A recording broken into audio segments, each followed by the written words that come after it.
to solve this murder. I am your detective, Bill. And I'm your crime scene criminal and witnesses, Dani.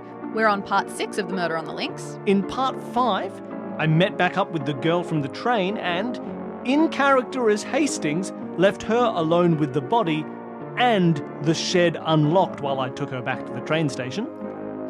We interviewed Jack Renaud, who has returned, and got an admission that he is in love with Martha Dubroy and that Bella is his ex-girlfriend. Then finally, Inspector Giraud appeared back on the scene to announce there had been another murder with the same murder weapon. Oh, Hastings. Don't you owe Hastings me? You did it all on your own. Don't you owe Hastings me? You forced me into this foolishness. So, naturally, Bex goes and says, well, that's absurd. The murder weapon was locked in the shed. And Hastings says, yes, that's true as well. No, I have to admit, I made a foolish mistake. I was tricked by a young girl. I left her alone with the body and then forgot to lock up the shed when I took it down to the train station because, and I cannot emphasize this enough, I'm an idiot. They are extremely ashamed of you. They go, they check out the shed, and yes, indeed, the knife is gone from there. Yep. But then, you all go, you follow Inspector Giraud as you go to find out about this new murder. You have now been doing enough interviewing, enough consoling, enough sitting on couches staring pensively. It is the next morning. Sure, it is now the next morning. Time has passed. It was a long interview with Jack. Sure. All night. Who's Marta? Who's Bella? Yeah, he said, what were you fighting about? And he said he didn't really want to talk about it. It was none of your business. Yeah, that was 3 hours. Yep. Giraud leads you back towards the golf course. Ooh, by the golf course, okay. And he steers you towards the smaller shed. Why is the other shed so... Okay, golf course, shed 2. They've broken the lock off it, they're taking to look around, and you go in and there is indeed the body of a man at the back of that shed. Oh, I really thought it was going to be the girl. Okay. Which girl? The one who took the knife. Ah, no, it's a man. Again, you can see he's just lying straight, he's on his back, and he has been stabbed through the heart. You can see the knife sitting there. To blame. Okay. Who is this man? You take a look, you don't recognize him from being someone in the house. Does anyone else?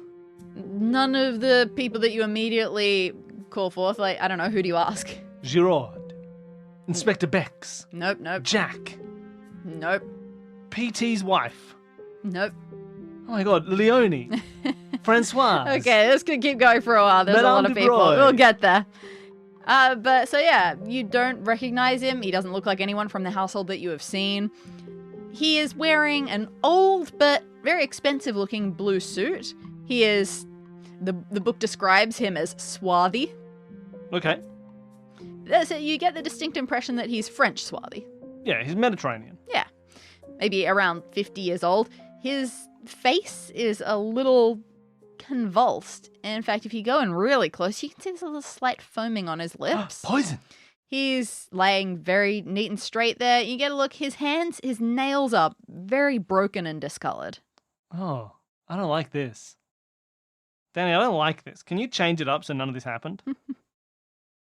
Okay, the broken, discolored nails really makes me not happy because the first thing I think of when I see that is like scratching desperately to get out of something. Like he was in the shed, locked in, and then they dumped poison in the shed and he was desperately trying to get out. And then once he had collapsed, they opened it up and stabbed him.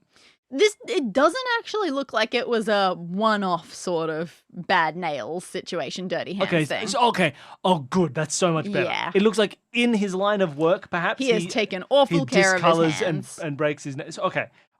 Thank you for alleviating that because it's one of my least favorite images. Yeah, right. I hate it so much. Okay, so he works with his hands, but he also has an expensive blue suit that he's wearing. Interesting.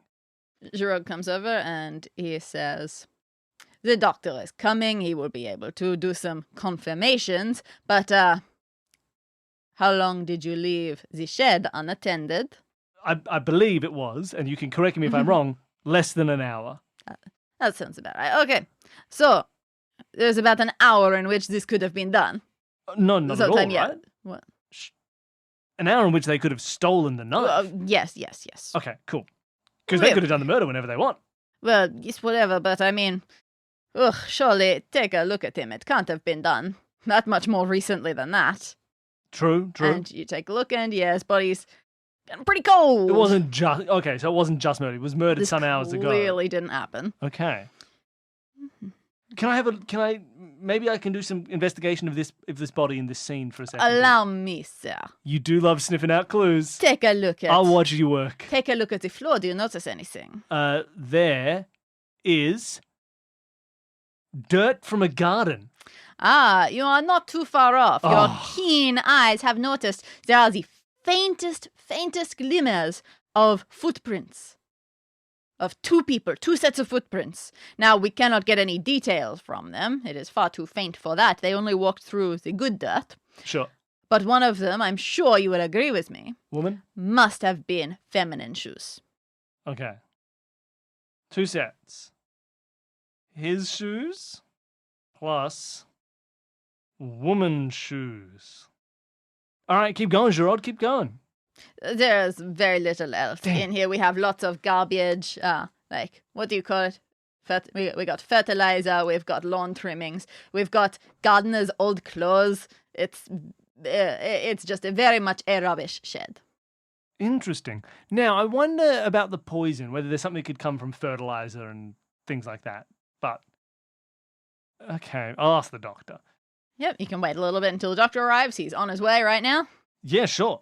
Okay, doctor comes in, takes a look at it, and goes, huh. Do you know who this is, doctor? No, I have no idea who it is. But, you know that he didn't die by stabbing, right? Already dead from the poison? Oh, I'm taking a look, and I'm going to ask, but mainly I'm seeing this knife. There is no blood around this wound. Oh, so they just put a knife into a dead corpse. That's what I'm seeing. Man, they must have really hated him. So I'm not to blame at all. But, in addition, you said poison. I don't even know if I'm going to go with that. Allergy? I'm thinking epilepsy. Oh, no. I think this is very peculiar. I'll definitely grant you that. But you're saying, what, like, not a murder? A man had an epileptic fit, then someone came in and stabbed his dead It's body? clearly attempted murder. They thought that they were killing him, I guess, but kinda. Okay, I keep thinking I've got a handle on this mystery, and then more nonsense happens, like a man that nobody knows having an epileptic fit and being stabbed in the heart after death. When are we saying that this happened? Oh, I don't know, doctor, I thought you'd tell us. Yeah, just... A couple hours ago? Yeah, not so much. When do you think this body died? Closer to 48 hours ago. Why? Why is this happening? He's been in this shed the whole time. Yeah, come on, Gerard. Unlock it faster next time. I take no responsibility. I'm going to leave this shed unlocked however much I want because this is nothing to do with what I did. Well, I mean, the knife is still there. That's just kids stabbing corpses. What the hell? Hold on. So this person died 48 hours ago. Do you, and I ask you this because I know timelines are very hard to keep track of, do you know when this was in relation to the first murder? Do we think this is before PT was killed? Yeah. Probably the morning of it. Oh my god! So, really? So wait. Ooh, wait. The morning, hold on everybody, the morning of the murder. So this is what made him freaked out. This is when he was suddenly like redoing all of his, sending people to Buenos Aires, sending us to do an investigate. Like, this is what had him called in. He did a murder maybe, and he was scared about being discovered? Was that suddenly his secret, that he just murdered a man? I mean, the man died of epilepsy. Oh, sure, epilepsy caused by being in Santiago. What is going on? This has to be tied into all of his earlier stuff. Who is this man? What the hell? What is this mystery? Okay. So this was the morning. This is probably when he was messaging people about, like, you do all the stuff. Like, this was the inciting incident, surely. And then he put him in his own bloody...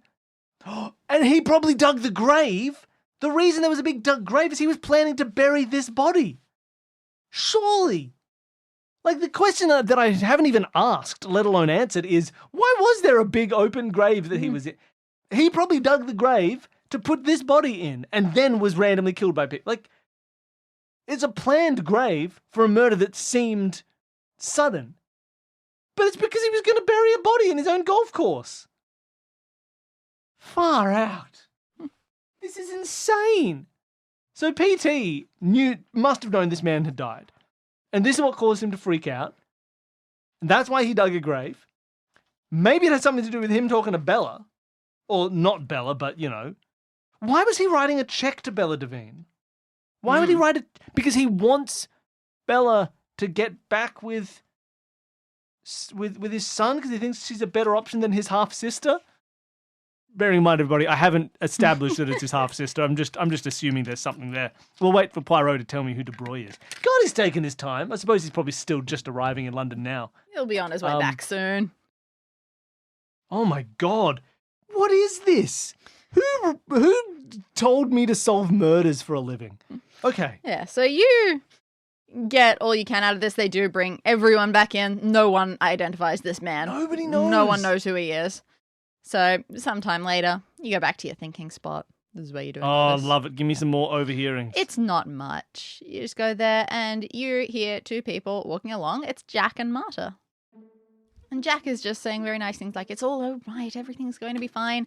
And, you know, look, we're still on track to get married. Possibly even more so. I don't like to say that, but maybe. And Marta is a little bit more shaky and tearful. She's saying, I'm really afraid. I don't remember what her voice was. It's been too long. I'm really afraid. I'm so afraid. I'm afraid for you. Why? I get right up to the hedge and I go, why? You get right up to the hedge. You don't do that. You do notice that from one of the other hedges, you think you see Gerard's head poking around as he's eavesdropping as well. I love it. Give him a wink. But he eventually vanishes. And the two of them eventually say goodbye. Jack heads off back to the house. Marta stays around for a little bit. In fact, she comes around. She's going to come to your seat to sit down. And she sees you. She goes, hello. Oh. Yes? I did have something to say. Sorry, I spent some time thinking about it. That man in the shed. You know the man in the shed? I grab her by the shoulders and I shake her. Tell me who the man in the shed was. Look, yes, not so well, but yes, I think I did recognize him after all. It was while I was sitting here. You must have overheard me. You must have overheard us talking just then. No, not at all. This is a soundproof hedge. I didn't even know you were here. That's a complete lie. Then maybe I'm losing my hearing. I come here all the time. Then perhaps it's my fault. Maybe I'm going deaf. Too many explosions in the war. Oh. I lost hearing in my left ear. I'm sorry to hear it. Yeah, I come here all the time. I hear things. And in fact, that morning, 2 mornings ago... Sure. I heard Mr. Renaud. Oh, yes. He was having a fight with someone. Now you say Mr. Renaud. Can you? That's not Jack. No, PT. Okay, just making sure no one's tricking me with all these surnames. I would not call Jack Mr. Renaud, no. Well, true. You are siblings. Yes, I heard him having a fight with someone. Interesting. And did you overhear any details? No, it wasn't that sort of fight. It was just get out of here style thing. He keeps doing that. He keeps having really vague fights with people in public. But I went to look, and the clothing was very different because I'm pretty sure what I saw was him just kicking out a vagrant who had wandered in from the other entrance to the golf course. And was just saying, this is private property, you're not allowed here, get out, go, that sort of thing. And you think it's the same man? It was a little hard to tell at first, but the more I think about it, yes. I didn't stick around, it was a little bit awkward, but I'm quite certain it was that same man. Okay. So a vagrant has popped up, looking disheveled, I'm assuming not wearing a fancy blue suit. No, not at all. And he says, blah, blah, blah, blah, blah. And PT says, get out of here. Hold off, unhand me, greybeard loon. And eftsoons his hand dropped he. So, that's interesting. So what does that mean? And why does he now have a suit? What is this mystery? Okay. I don't know how to piece that together, Marta. Thank you for the information. That's okay. I didn't know how it would possibly make any sense either. I just thought you should know. Now, while she's here, do I have any questions for Marta? Maybe I could ask her. Oh, hey. I'll stir the pot a little bit. But I hope not too bad. Marta, do you know Bella Devine? Mm-mm. Do you know of Bella Devine? No. Did you ask my mother about that? Oh, probably. I ask everybody. No, I have no idea. Okay, interesting. It's just your future husband's secret lover. That's all right. Excuse me? I don't believe that for a second. that's We fine. are extremely in love and devoted to each other. That's interesting. Do you know why his parents so opposed, or do oppose still, your union? Ooh, I mean, I don't. We're not rich like them. We don't have an illustrious family background. We don't have property in South America. Okay, now I'm on your side, and I like the De Broys again. God, we should all blackmail the rich. And okay. all I told Jack was to stick it out. I didn't say that we should run away or anything. I said we should just wait. And Jack saw you, I'm trying to get my timeline right, I want to say 2 nights ago now. The night of his father's murder, he was with you? I did hear that he came back. But he was with you? Yes. She said that. Now, if you can't see Dani's face, but she said that in a way that implies that she's quickly covering for her fiancé who was not, in fact, spending the night with her. Marta, you do know that if you lie to me, by law, I'm allowed to kill you right here where you stand? God. Yes, that is the French way. That's why we've done this in France, because I have that power. So I ask you again, don't cover for him. That's not what the book would say. If someone said that in the book, they'd say, oh, that's really more of an Italian thing. That's true. They do a little bit of that in the book. They say, stabbing? What an Italian thing to do. That is very funny. Don't lie to me. Jack said he was with you, but... Yes. I don't think he was. I think he was in his own house, seeing his father. Did he stay at your... I'll trap you. You don't want to say he did, because that's improprietous, but therefore you have to give me the right information. Did he stay in your manor overnight? Yep. Damn it! She caught me with her brazen wantonness. Damn it, my old sensibilities have been wasted on these new wave women. Okay, so, well, I don't believe you, but that's all right. Okay, so now I know that it was a vagrant. This is so confusing. I don't know. I feel like I'm missing an opportunity if I let this conversation end, but I think I just have to let this conversation end. Yeah. All right, Marta. See you later.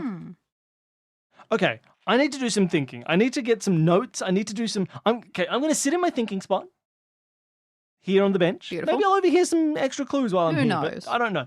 Let me try and think this through. So what is the timeline here? What is going on? What do I know now? Let's go, I want to say 2 days ago, which is the morning of the day of the murder. You could, if you wanted to timeline it. I go 2 weeks before that. I go 6 years before that. I don't know. So the family moved in 6 weeks ago. Let's start with the fight. Let's start with Jack and his father fighting. That I think is the earliest kind of event that I have a knowledge of. All right, Well, I have a date for... I could go even earlier to the start to whatever. I could put in brackets before that. Mm-hmm. Right, the earliest thing in my list of things is the blackmail reason. Oh, whatever that was, fair enough. Right, the blackmail reason happened at some point in the past and has been being paid out for 6 weeks. Right?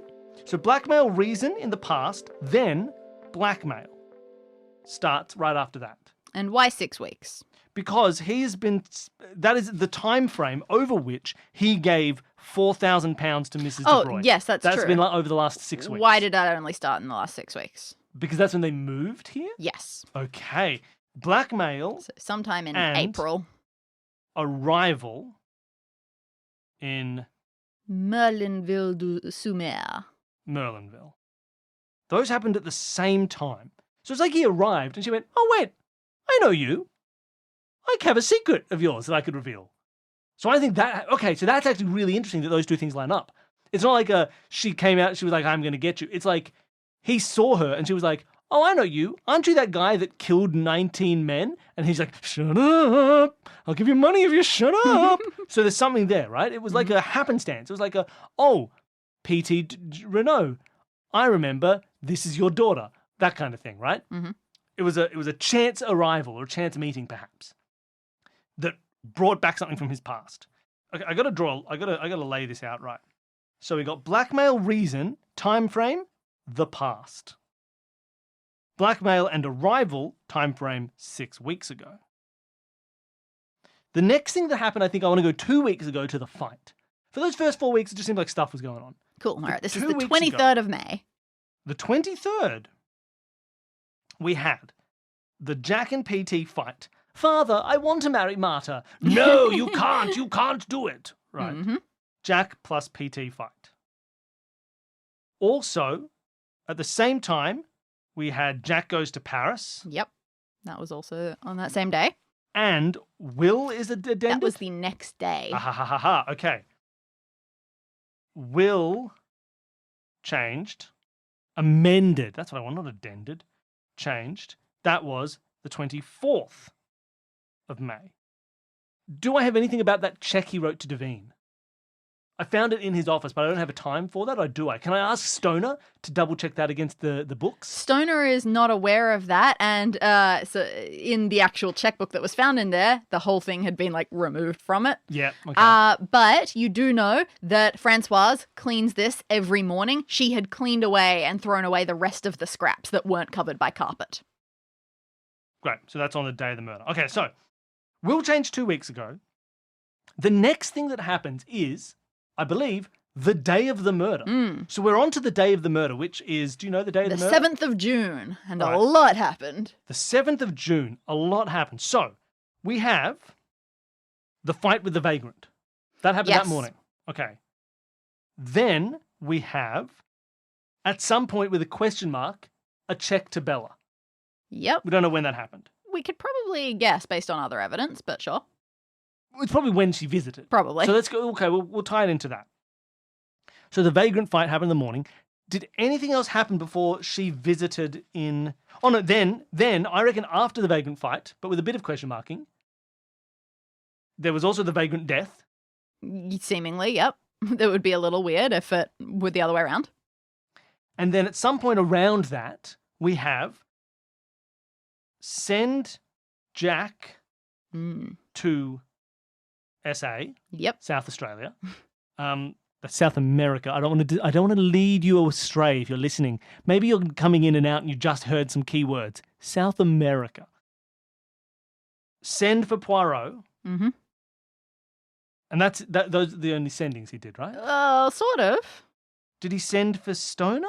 No, he did the exact... He sent his chauffeur away. Opposite. Well, I still have no idea about that. He just said to Poirot that he'd pick him up at the station. Why didn't he send the chauffeur away? That's nonsense. Oh, don't make me solve mysteries. Okay. Then after that, at 10:25? That was when that's they when she left. So in the evening. Yeah. Probably around 10. Yeah. Don't remember exactly. We got Bella arrives. I'm assuming. I'm assuming a little bit there, but yeah, really Bella. And remember, Francoise thought it was Mrs. De Broy, but... Yeah, but she's a fool. Bella Devine and the check probably gets written then. And he's like, go now. Mm-hmm. Then at 11:40, Jack arrives. Maybe she went straight to Jack in that time. Go now. And then she found Jack. And then he arrived. But then, no, that doesn't make sense. They would have just bumped into each other completely coincidentally. God, okay. Keep going. So then Jack arrives at 11:40. And I don't think I have another action until 2 a.m. ostensibly, which is the murder. All right. Do I have heard anything else that fits in between those two? The only thing that I could throw in there that you had heard, and don't know if you paid any note to, the last train to leave. Oh, you're right. There is. Last train to leave as well was 12:17 p.m. Yeah, you commented on how specific that was. Yeah, I wrote it down. 12:17. Last train leaves. And then at 2 a.m., attack plus murder. And that's the end of that day. What is and there was a watch that was broken at 7, but not broken. It was continuing. It was just cracked. continuing, and when And it was 2 5 hours ahead. Yeah, when it was 5 o'clock, it said 7. God damn it! So What the is watch was going 2 on? hours ahead. Or 10 hours behind. Sure. Why is there a watch that's set wrong? Why is there a watch that is set wrong? Dani, why is there a watch that is set wrong? Why does it matter that there's a watch that is 2 hours fast? I don't get it. Because it happened at midnight. Because it happened at midnight. Because it happened at midnight? Because it happened at midnight. So they wanted to make it seem like it happened at 2 a.m., right? So the mother, who's been covering for Jack, took a clock. She was like, look, if you leave now, it's currently midnight. If you leave now, you can get on the last train. But I've got to make it look like this happened at 2 a.m. So I'm going to tell people it happened at 2 a.m. But what I'm going to do is I'm going to take this watch and I'm going to set it 2 hours forward. So it's currently reading 2 a.m., right? And I'm going to smash that 2 a.m. watch. That way you'll have cover. Because that's like old proof that the murder happened at 2, which is proof that you couldn't have like arrived on a train, killed him, got on another train and left. Because you would have had to have already left at 12:17. And then this is kind of like an alibi that you couldn't have done it and left. You couldn't have been here if you left on the train. Is there something to do with that? That means the murder happened at 12. The murder happened at 12. The murder was at 12. I don't know where to write this in my notes. I'm putting here in, yeah, here we go. Murder at 12. Mrs. Does she have a name? Mrs. Oh my Renault God. tried to cover it up. Done. Big note. That's important. Murder was at midnight because Jack did it, and then his mother set the time forward because she wanted to protect him. She said, go get out of here now, jump on the train, go home. That way no one can suspect you. Because even if they found out that you arrived, they would know that you had to have left at 12:17. And that's how he could then come back on the train. Because if he had stayed here after 12:17, it's like, well, how could he come back, right? There's no train out, no train. Like, he would have had to take the train out, but he didn't take the train out, blah, blah, blah, blah, blah, blah, blah, blah. But he did after doing the murder. Is it 70? Could you get from here, could you stab a man and then get back to the train station within 17 minutes? I couldn't tell you. I try it. I quickly stab a man and then I run to the train station. Okay, I've got more timeline to go, I think. But that's it. I cracked that. Oh, and the whole reason is that he finally confided his secret in his wife, which is that Marta is his love child. Because the wife was starting to come around. Like, maybe we should get married. And he's like, no, we can't. She's like, give me one good reason. So he gave her that good reason. And then she was like, oh my God, you're a terrible person who cheated on me. So she called her son up and said, let's kill this guy. Let's murder your dad. And he was like, done. I love it because I want the business. So he comes to kill his dad. And then she's like, great. But she faints and is freaked out because she didn't do the murdering. She got her son to do it. And then she covered up for him. And then I don't know what's next. But there you go. I've cracked it. What am I doing? Okay, 2 o'clock, which is actually midnight, was the attack and the murder. Well, you are thinking someone comes and sits next to you. Oh, what? You get an out whenever you want. Okay, no, I've got to finish this timeline. Yep. And then the final bits are, I'm not looking to my left at Poirot having sat down next to me. I'm not looking at him. He's looking at me, being like, oh, look, the little boy is trying to think. Oh, he's trying to use his little grey cells. Too bad his grey cells are What only... a cute little puppy. Oh, he's what a little baby. He does not know how to solve a crime. All he knows is how to drink a wine. Hastings loves to drink wine, by the way. I've had a Merlot in my hands the entire time. Okay. After the attack and the murder, I don't need to do any timeline. I've got the timeline. Whatever. I turn to Poirot and I say, who is Madame Dubrow, and why is there a tiny, tiny spider on my notebook? Hello, I'm a tiny little spider. Poirot hands you a piece of paper with a significant amount of text on it. Oh my God, this is so much text, Poirot. Yes, well, it is an old account. Ooh, do I get to read the account? Or are you going to read the account? Who's going to read the account? I think I wouldn't mind reading this one. Read the I want account. you to absorb as you go. I want All to right, see your I'll face. absorb as I go. Right. This one, I might read a little bit more word for word. All right. Go ahead. So this is about 20 years ago. There was a man named Monsieur Arnold Baroldi. He's from Lyon, but he moved to Paris with his wife and daughter. Monsieur Baroldi worked at a firm of wine merchants. He was a stout middle-aged man, fond of the good things in life, devoted to his charming wife, altogether unremarkable in every way. He worked at a small firm, doing well, but not a massive income to someone like him who was a junior partner. So they had a small apartment, they lived very modestly.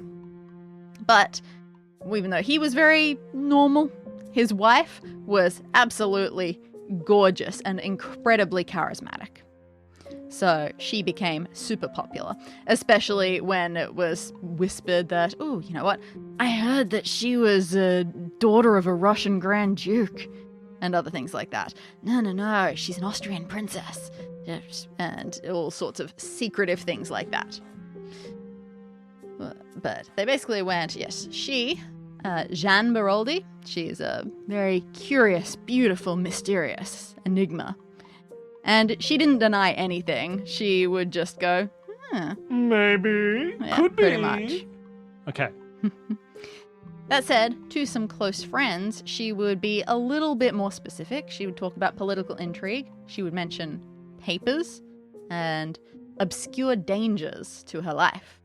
Oh, just like P.T. Barnum. There are also some rumours that, who knows, maybe there were some crown jewels involved. I love crown jewels. They're my favourite kind of jewels. No, they're not.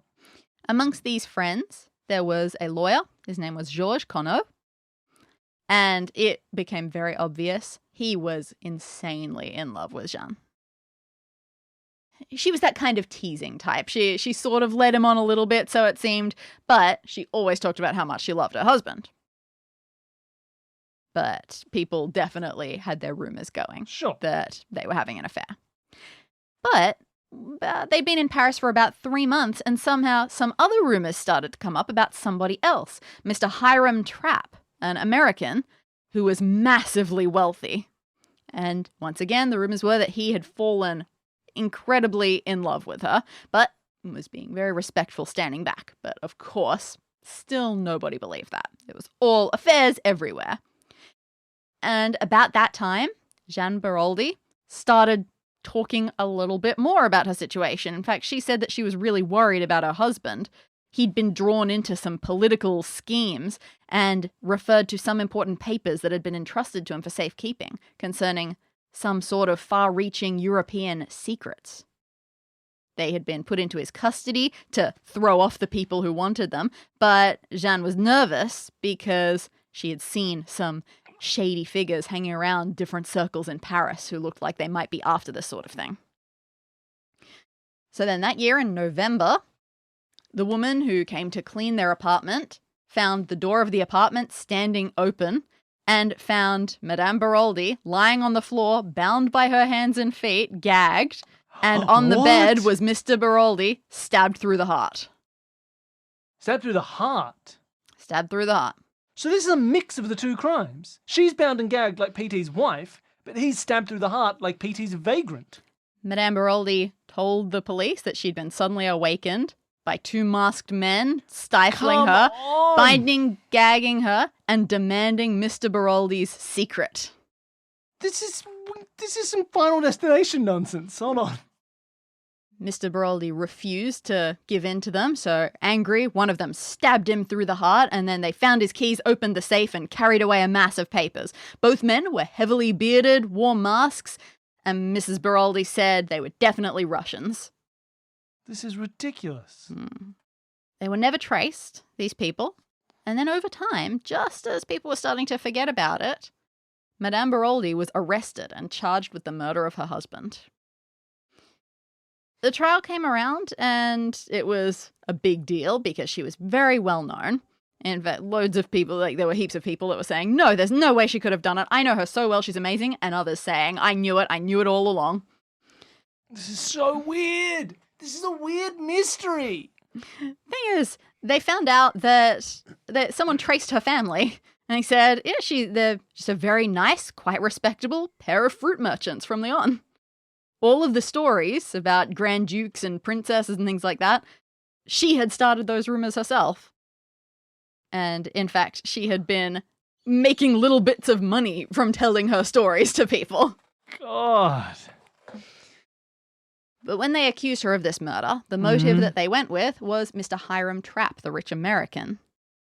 Because he admitted that he loved her and that the only thing standing in their way was the fact that she was married.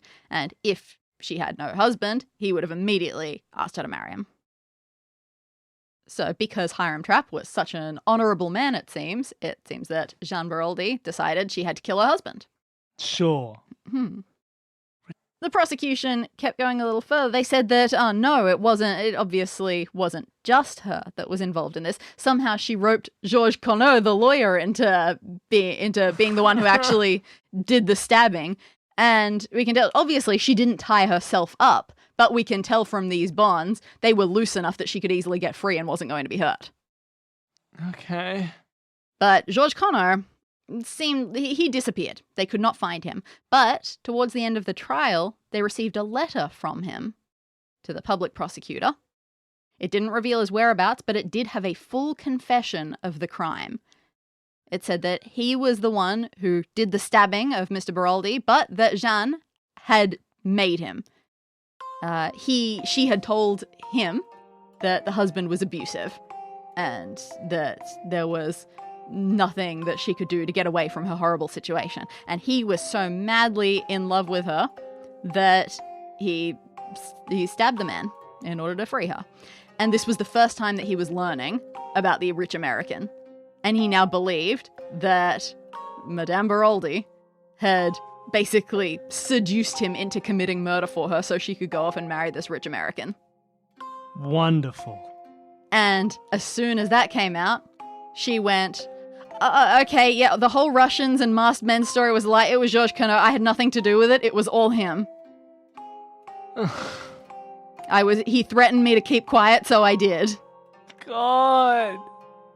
And somehow, just, the jury let her off with a not guilty.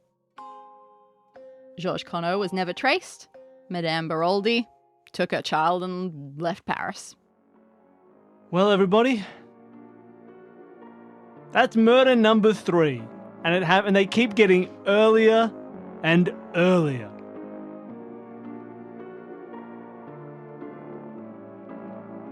Solve This Murder is created by Bill Sunderland and Dani Siller as part of the Consume This Media network. To find out more about all of our shows, you can head to consumethismedia.com. A special thank you to Jared, Devon and Whit from the podcast Advanced Sagebrush and Shootouts for creating our theme music. And thanks to all of you for listening.